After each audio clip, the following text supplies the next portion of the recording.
Let me start the car. You just hear the beat of the engine.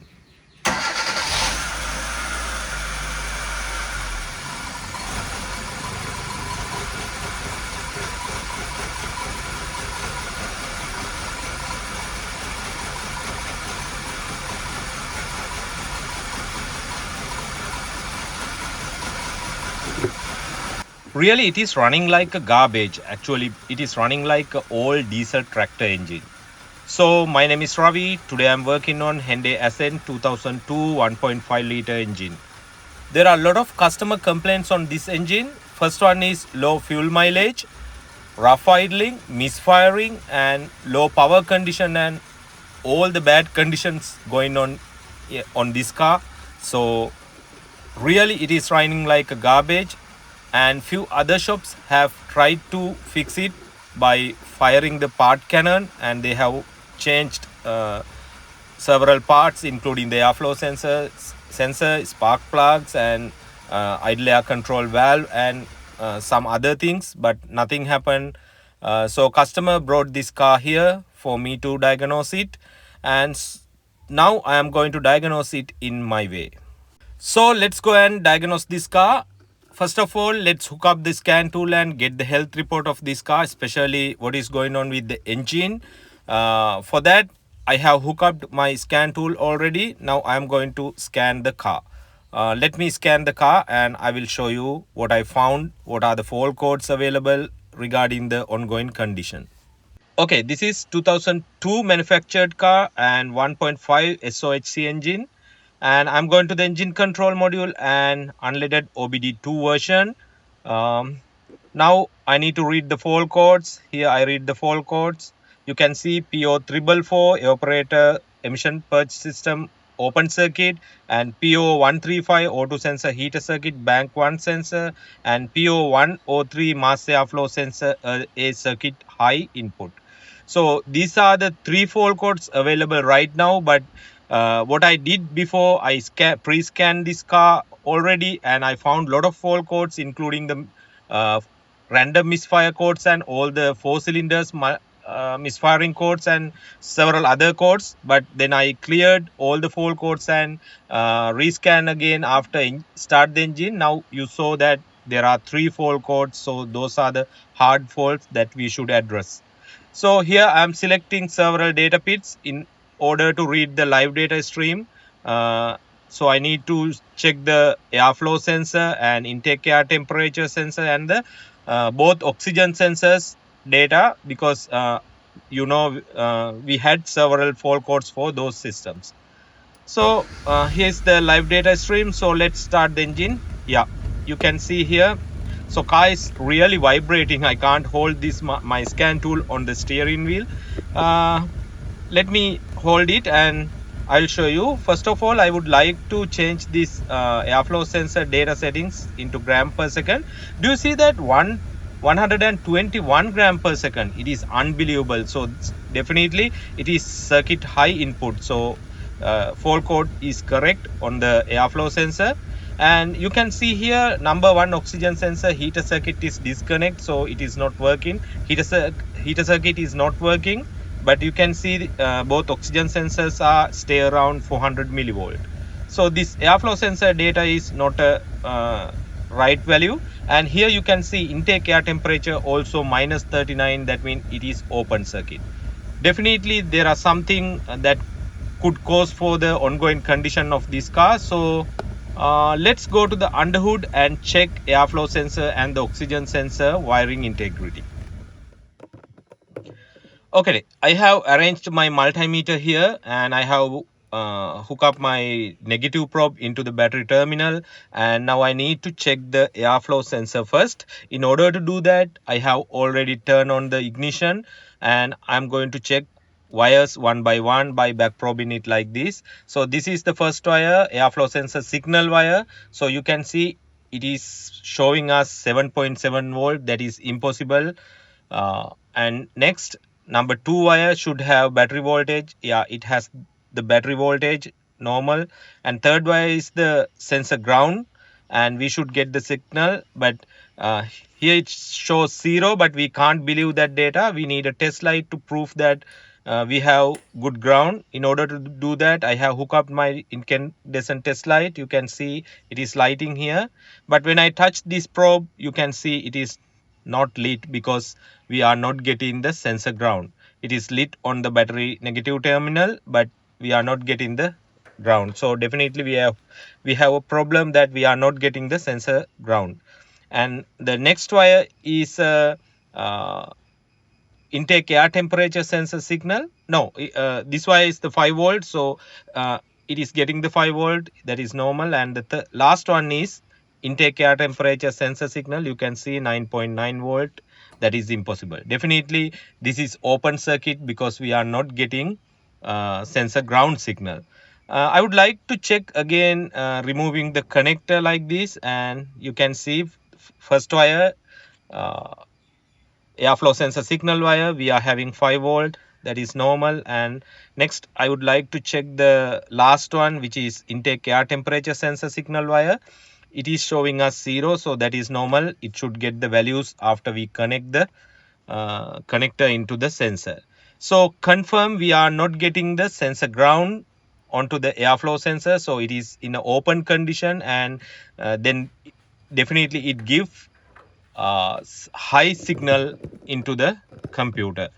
And next, this is the upstream oxygen sensor. I would like to check the ground connection here, because I know airflow sensor and the oxygen sensor sharing a same signal ground wire.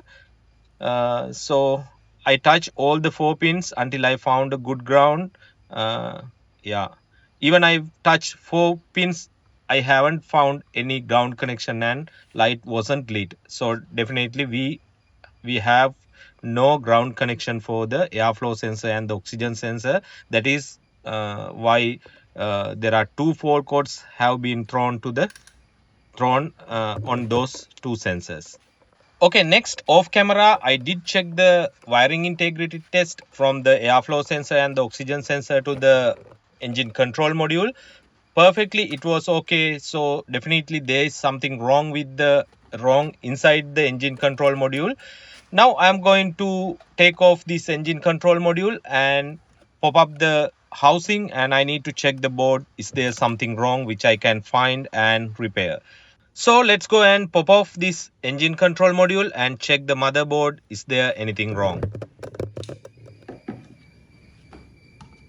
Okay, here we are on the bench, and I'm going to remove the engine control module housing in order to see the motherboard condition. Uh, let's see. Let me remove these covers and let's see what is going on.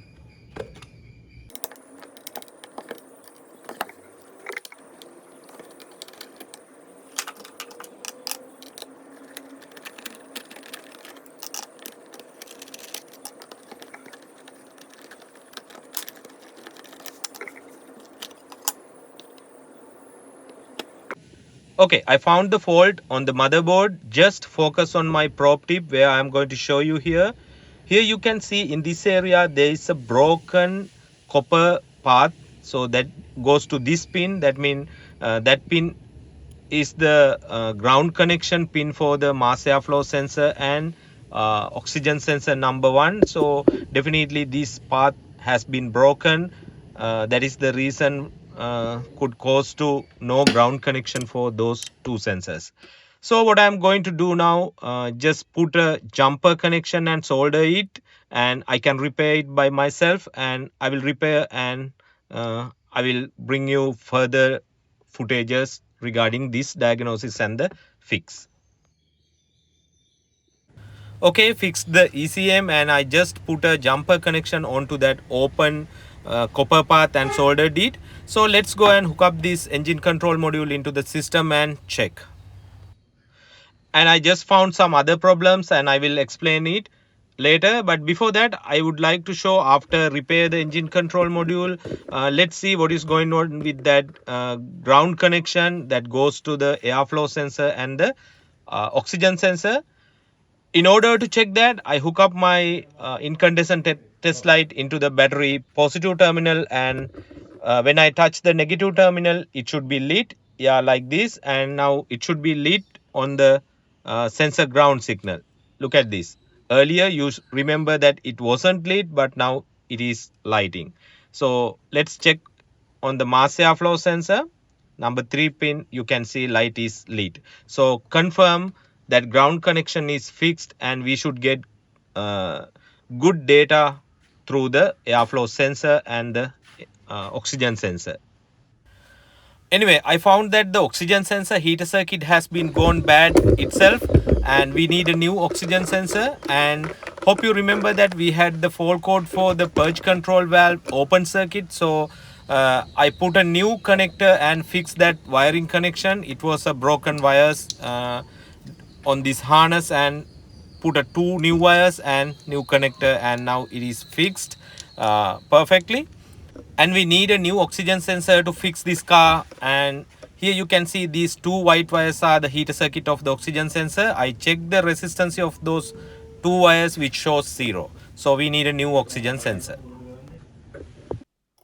Okay, here we put a aftermarket brand new oxygen sensor into the upstream oxygen sensor. So let's go and scan the car and see the data, because now we have fixed the engine control module and have put a new oxygen sensor, have fixed the wiring connection of the purge control valve, which we shows fault codes for those systems, and now they have been treated with the proper treatments. So let's go and scan the car. Okay, here we go. I have turned on the ignition already. So I go to the 1.5 SOHC, and I need to check the fault codes in the engine control module. Definitely they should have some other fault codes too, because I did some experiment with by removing and plug them back several components, and maybe we get some other fault codes. Here you can see we are having the oxygen sensor fault code and random multiple misfire codes with some other multiple codes. So I clear all the fault codes. I don't care about them.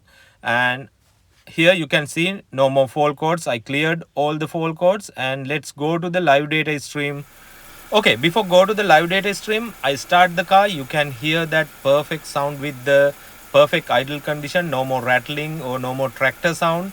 This is the normal native sound for this engine. So perfect condition now. So let's go to the live data stream. Here we go. I select the data stream, and I would like to see all the data feeds. In order to do that, I select all the data feeds and go forward. Here you can see the airflow rate, and I select it for gram per seconds. You can see it is around 3.2 gram per seconds at the idle without any load. So this is perfect value when we take into consideration the earlier open circuit value. It was around 120 gram per second. Anyway, I would like to show you the oxygen sensor data. You can see here oxygen sensor bank 1 and bank 2 sensors are connected. That means both sensors heater circuits are working. And also oxygen sensor bank 1 sensor data stream is fluctuating as it should be. Also you can see perfect idling condition. Customer is pleased with the present condition. It had the nightmare condition. Now no more that nightmare condition. So let's take this car into a test run and we'll check. Before go to the test run, I would like to select those important data feeds, including airflow sensor data and engine speed and intake air temperature, and I would like to see oxygen sensors data because we had faults with them, and throttle position sensor data. So let's start the car and go for a test drive.